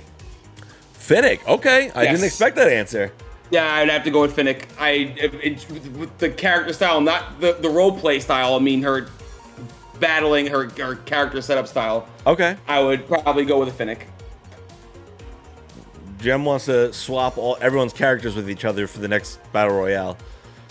That would be fun. That would be really fun. Not a bad idea. Yeah. If you could fight any historical character, who would it be? That's question by Lost Thought again. A historical character like A historical figure. I'm sorry, historical figure. a figure. Like fight, okay, it's a vague, like a historical figure, like a Fuck Abraham Lincoln up. Just listen, you gotta do what you gotta do sometimes. Well, oh, okay, so Fuck that okay, top well, hat. see, there's too many obvious answers, so I'm not gonna use one of those. Yeah. To be very honest, and this is, I don't know if it's the answer that I'm looking for, but I would want to, if I can go back, I'd want to go and fight King Arthur to see how good he was. Oh, fair enough. All right. Let's dive in here now to our investigation check. We're gonna actually roll D20 here and see how deep we're gonna get into this conversation with you. All right, pal? Let's go. We got a 10. So let's get a little deep. Let's learn some shit. All right? All right. So let's see here. Let me find a good question here. Kit, I want you to. So I know this. I know the answer to this question. Can you share a little bit about the journey into this space and how we kind of get started with New Age Geeks? Okay. So we originally, again, like I talked about, we had a game we played for a long time, and it was a game that I'm still very upset that we never got to end, which is the tragedy of most D&D games. Yep. And after that game ended, we didn't play for a while. We had nothing going on. The pandemic happened. It was happening during our game, but the game ended in the middle of that happening. And me and you had a conversation about how we could just go to see if we could find anybody who will play online, and we'll just play a random, casual, generic game online and just see if we can get random people who will hop on and play once a week just to play D&D. We quite literally just wanted to play D&D. Wasn't anything specific about it. There was no plans to record anything, or there was no plans to make it a thing. It was just like, we haven't played D&D in months. Let's see if we can. If we can't get anybody to come to our table. We don't. All the people we knew didn't want to play. We can't. So we talked about just let's see if we can get people on Discord or anything. We were looking at all the different. At the time when the pandemic was happening, all the chat sites were all being overly used, and some were glitchy, and some were whatever. We were trying to figure out which one to use, and we ultimately decided on Discord, and we looked for players. As we started looking for players, you talked to me about how we could actually do a little bit more of this, and we can actually record it, make it kind of like a Critical Role type deal. We could record our games and get a cast and play for real, and let's see what it comes of it. And it turned into a whole lot more than I ever thought it was going to be. I came into this preparing for a regular game, and it's just turned into a lot. Yeah. It was, but I will say that I wish I was more involved in certain things, but this game is, I look forward to it. We all have lives. I would like to be more involved in certain other things, but this game is so much fun, and I'm glad that we did it, because I was against it at first. And I'm glad we did it. It went from an idea to just play together, sit on a table, a couple people, just so we could play D&D, and it turned into this great platform that we have now. And I wouldn't be sitting here right now at all and doing this with you if it wasn't for that, and I'm extremely thankful. Okay. Well, what are some of the challenges you faced as a content creator in this space, and kind of how have you overcome them?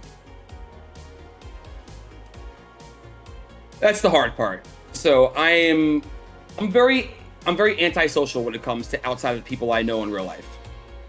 I'm not good at talking to regular, other people, randoms, people, and getting into big group chats with stuff and trying to find right things to say, because I'm one of I'll feel like I have something clever to say, and I'll start typing it, and as it's done, I'll reread it and delete it and just put my phone down and walk away. Yeah. And I do that a lot. The hardest part is trying to understand that people are watching. Because my anxiety goes from like a 0 to 100 when I have to get my head into a space where I have to pretend like no one's watching when I'm doing anything, when I know I'm on camera. If I know that people are watching, or anything is happening that people are also watching, and it'll be on the internet forever, I start getting into my head, and I start overthinking the way I'm going to say things, or how I'm going to. and I start forgetting really simple information like character names and my personal stats and certain things. And I realize that I catch myself thinking about it so much that I miss certain things that are being said in game until I get myself stabbed back into like, don't worry about people watching. Don't worry about this. Just get into the game, go back into the character. That's part of how getting into when I roleplay Tristin. That's what helps me a lot when I'm inside of Tristin while we're recording and playing, because it gets me out of that mindset where I'm thinking about who's watching and am I being entertaining enough and am I like not doing anything stupid. It puts me into like, I'm not thinking about anybody watching or anybody thinking about what I'm doing while they're watching. I'm just going to play this. I'm going to get inside of this character, kind of like a, I guess like a outer body experience type of thing. Just not be me, be Tristin and be that character. That's how I get through that in anything we do while we're like, just like even like what we're doing right now. Right.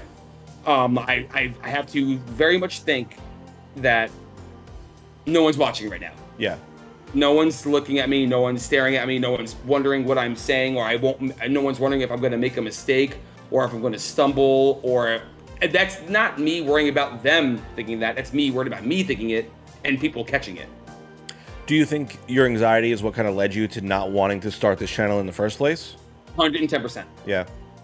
Because I when we're at a table in front of a group of people that I know while we're playing is one thing, and I know that when it's over, it's just over. Go home and we play.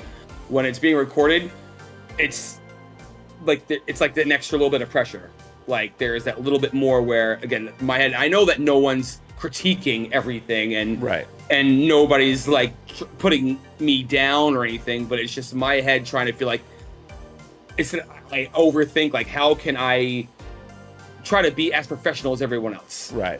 Like how can I be as put together as everyone seems they are while they're on camera and doing their things? Just like how all you guys, Finnick and Dom and you guys do all your announcements before the games and all that. I have such high respect for that because I wouldn't be able to do it. Right. It's like those things. Like I wait, and then even in almost every game before you say, okay, we're about to air, I have like a light panic attack before it's about to go online. And then once we're online, that's when I put my brain into Tristin mode. Right. So is that how you cope with it? Is like by getting into character? Yes. That's kind of how you deal with it? Yes. When we're playing, I try my hardest as much as I can to stay inside of Tristin and not me as Donald. To where I'm more focused on how the chat in the stream is going, right? Or who is saying what, or am I making a character mistake by saying what I just said, and is somebody going to take that negatively and not right? So when I'm interested, when I do those things that might be taken negatively, all that, it's not me worried about that. I'm playing my character, and I'm there. I'm not worried about people worried about Donald doing that wrong thing. It's Tristin's in there, and that's the game, and that's now canon, and that's that. And that helps me very much not think like, I know that a lot of, I'm sure a couple of you guys in the cast where we'll watch the stream as we play. I could never ever do that. Right. Yeah, it's too much. No, I would not be able to look at what we're doing while trying to play and trying to not think about viewers watching us. I wouldn't be able to do that. So is there anything that we do during the show that kind of knocks you out of it? Out of the Tristin mindset? No, not really. Okay. Nothing really, but none of them really bumps me out of it, because once I get my mindset on, like, but in between breaks and coming back, and when we're talking before, like doing certain things, like when we're talking, we go right on the camera before the game starts. I find a little moment, and I'm trying to be like, okay, let's do. But I will say that no matter what, I am just waiting to, like, during the opening session or coming back from breaks. All I'm waiting for is let's get back in the game. Right. And once the game starts and I'm back in Tristin's mind, all that goes away. Okay. So, is there any part of your, like, the connection with the audience that you kind of like bring into yourself or incorporate into how you portray your character, or is that just like completely something you don't think of? It's something I honestly don't think of it, because I tend to not read much when it comes to what's going on with, I guess, our viewers or followers and fans. And I don't do that simply because if I do that, I'll start overthinking everything I do when I am trying to keep my development for Tristin on a positive roll. And if I stay in that, it's again, I am not good at trying to what's the word I'm looking for? Not good at trying to incorporate what I'm reading and separate that, like reading. Like, it's like if you're like celebrities, like when, or other people, like you have your own personal content. Some people, like YouTubers, don't read comments because if you read, you get all the negative comments you're gonna get. And it's not that I'm worried about negative comments or anything like that. It's just that if I don't know, I can solely focus on what I'm doing with my character. Yeah. And while I'm playing, I'll be more enjoying the game than trying to portray what I think that they want me to be portrayed as. Right. That's fair. And that is just more of my anxiety taking over my life and body in moments where it's never that bad, but it's just the way that my brain perceives it. Okay. Makes a lot of sense. I think that's really like admirable, you trying to like keep your character pure as far as like you just being able to focus on exactly what you're trying to do with the character Tristin and just not letting the outside influences kind of affect you. The only influence that I like to enjoy is the story. Once we're in the story and we're playing, I try to follow that to the letter of the T. So is there any like behind the scenes stories or anecdotes from your experience as a content creator? Like anything that's kind of behind the scenes shaped how you portray your characters? Not really. Not outside of what I've already said. My characters are solely created on, like, not solely, that's the wrong term. My characters are created on things I love, like, Dragon Ball Z, Rurouni Kenshin, all that, and I will always take parts of things like that I do love into the way I create, and I use small parts of myself into my characters, but not really. Okay. So, I would like to ask, how do you kind of approach the portrayal of diverse characters and representation in the content? Being the background you come from and all the things that have kind of influenced your life, how do you go ahead and about, representing that in the characters you represent in the play? I've honestly never really thought about it that way. Whenever I'm creating a character, I never ever, outside of thinking of character, race, and class, I never really think about actual real life, race and color and all that. I know I'm very much portrayed to be Spanish from a lot of people, but I'm half black, half white. A lot of people like to call me an Oreo. I'm cool with that. But I never really think about stuff like that at all. That doesn't bother me or even come into a part of my brain that makes me, when I create my characters, it's just what I think. Like when I was creating Tristin, I honestly, like I said, until you're saying it right now, I never even really thought about his actual, like, besides elf and barbarian, never really thought about skin color or like background or anything like that. I he just is a lightly tanned elf who wields a very, very cool looking samurai sword. Right. And it's called a katana, but I know people will give me that crap for that. So, does some of like the history you have, and like with the, I know you already brought it up, of like your son, play a factor into the characters you create, or is like in the content you want to represent? Yes, actually, I guess I tried to explain it before. When I use Tristin, my son Tristin, as a serious like thing where, because I deal with him all the time, every day, and he's very like that, very high level on the spectrum. And when he has moments, one thing I love about him is the fact that all of us are very good at hiding what we feel or how we want to feel or how we're going to do things or how we want to react to certain things, whether we want to be angry but we're going to act nice, or we want to be nice but we act angry because certain people are standing around and we want portray to be the person you want to be in front of the people you're around. What I love about how my son Tristin helps with the way I treat my character Tristin is when he's feeling something, he lets you know. It's like, I'm not happy, so I'm not happy about this. So I don't like it. I love this so much. Let's make this happen. This is making me angry, and I'm letting you all know. I don't care what you think. This is bye. Like, he has, and I love that, because most people with the right mind would never do that. Right. Portray themselves to feel exactly the emotion they're feeling and the moment they're feeling it, and let everyone know, like, listen, I'm extremely angry. I don't care if it makes you mad or you mad about why I'm angry, but I am. So we'll figure that out. And that's why Tristin has his moments where when he's asked questions, there's certain things are happening. They're like, you know, just like our new buddy who just showed up, and he was straight up like, bro, I know you, but I don't know you, so don't mess up my family or I'm going to destroy you. I'm letting everyone know that that's happening. So just that. Stranger danger. That's where I'm at. Let's just move on here.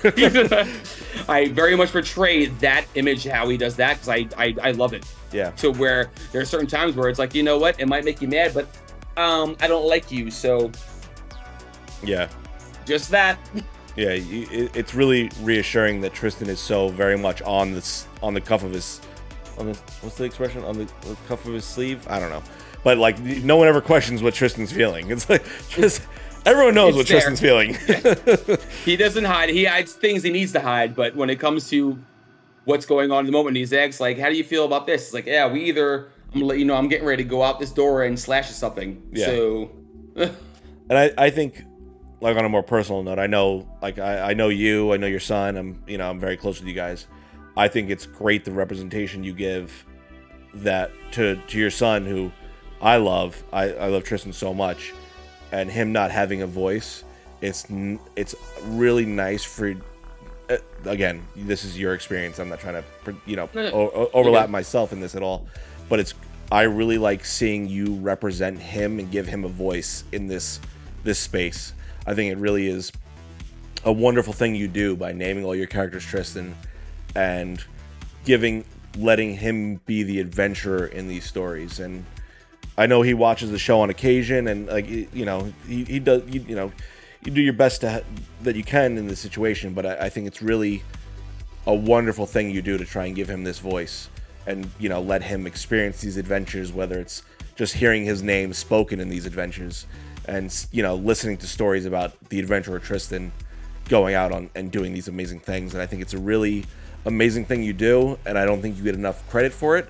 And I want to make sure everyone understands that. I'm not looking for the credit for that. I know you're not. I know that's not why you do it. Nothing like that at all. I know. Yeah. I know that's not why you do it.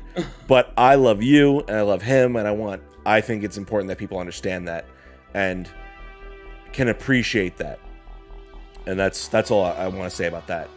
I'll let it go because I don't mean to embarrass you. No, you're good. You're good. That being said, let's see. Do I have another question here? Is there anything that inspires you and kind of helps you generate fresh ideas for your characters?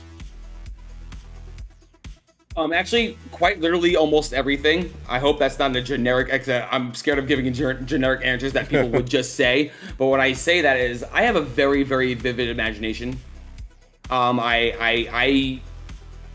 Especially when I'm at work and while I'm working and I'm doing things, but I want to get my mind off the clock and how much time is going by and what I need to do, especially during a rough day. My brain will go from things I've watched to things I see.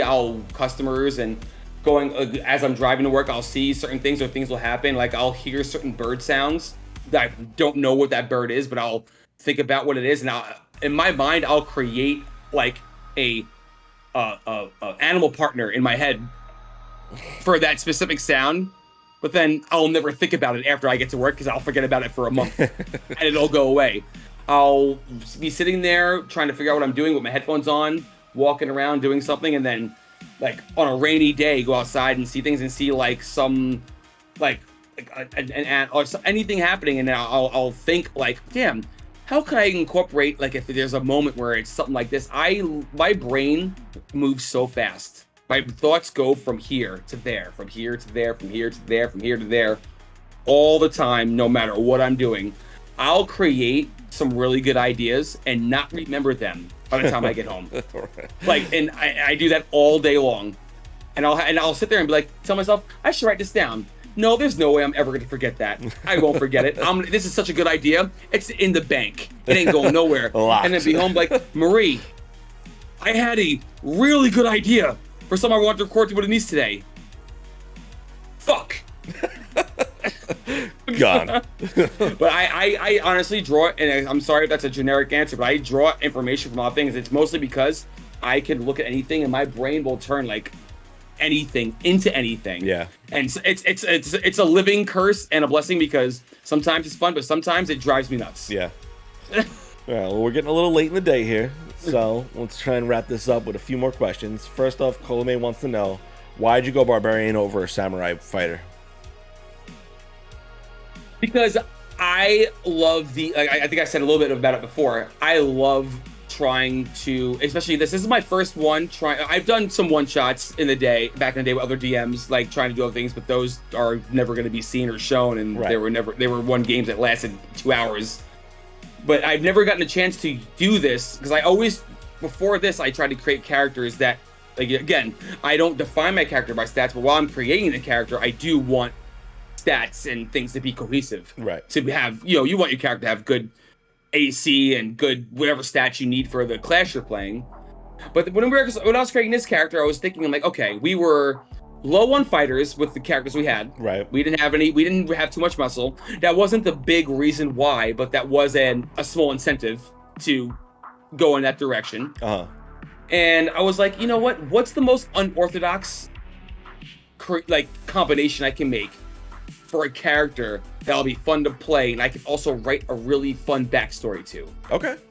So I was like, who has ever done very seriously a full-blooded elf barbarian? Uh-huh.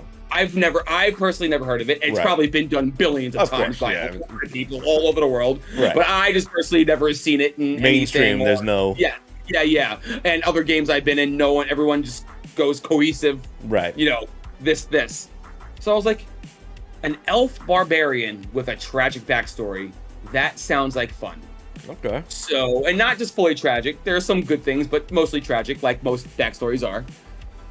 And I was like, this could be fun. I can play this barbarian, but and that's why I picked my original class with the barbarian class I picked, because it had aspects of the way, and I was like, I could be a barbarian, but I'm an elf. But I'm only an elf because of certain things, and I can play this character as an elusive samurai fighting elf, but I'm going to use his abilities and his powers, like his rage, the way I use his rage.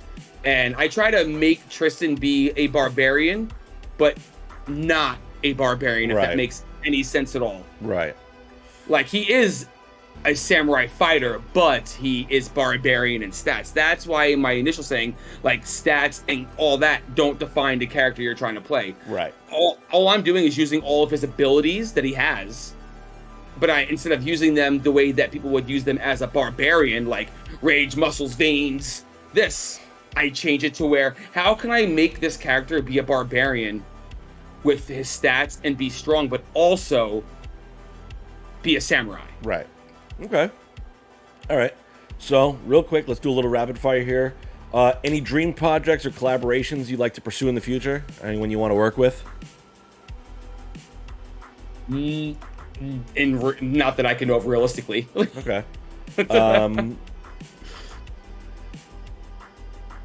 I think we're good here. Finally, what message or impact do you hope to leave through the content in the geek space? First and foremost, don't do what I do. don't. I am very anxiety driven when it comes to certain things. I have good ideas, and then when I'm actually playing them, none of them ever work out. So don't ever think that what you draw up is going to be where you're going to play. That's never the case, unless it does work out that way. Like I said before, don't let the character sheet define how you role play your character. battling is one thing, and using your stats and what you use to battle your character. Also, you can also role play your character during battle, which is what I also try to do with Tristin.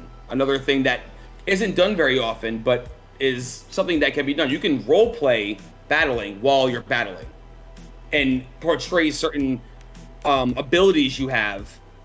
And instead of using them the way they're written on a sheet, use them in role-playing battle moments. And you can also carry that into your actual character moving forward. It's basically like before, just don't be a slave to the sheet or the screen or whatever you're using. You want to play your character, play your character. Things can change, things will work, things will go forward. You might like what you do, you might not like it, you can always change it. Just because there's a number there doesn't mean you have to play that number. Yeah. And that's, I guess, the very best advice. The most, besides that, just be a better player than I am. I don't think you give yourself enough credit, but I think with that, that's going to bring us to a great stopping point for tonight. Thank you again, Don, for joining us tonight on the inaugural episode of Investigation Check. Again, this is the your irregularly scheduled interview show. Next week, tomorrow, if I'm not mistaken, and I probably am, we have spell shots. Check the schedule if that's right. I don't know. I only own the channel. I don't remember much. If that being said, next week we have Forging Fates. If you have Twitch Prime, if you have Amazon Prime, you have Twitch Prime, so go ahead and subscribe. Please give us that free subscription you have. Don't forget you got to renew it every month. If you're watching us on YouTube, like, comment, subscribe, help us with the algorithm.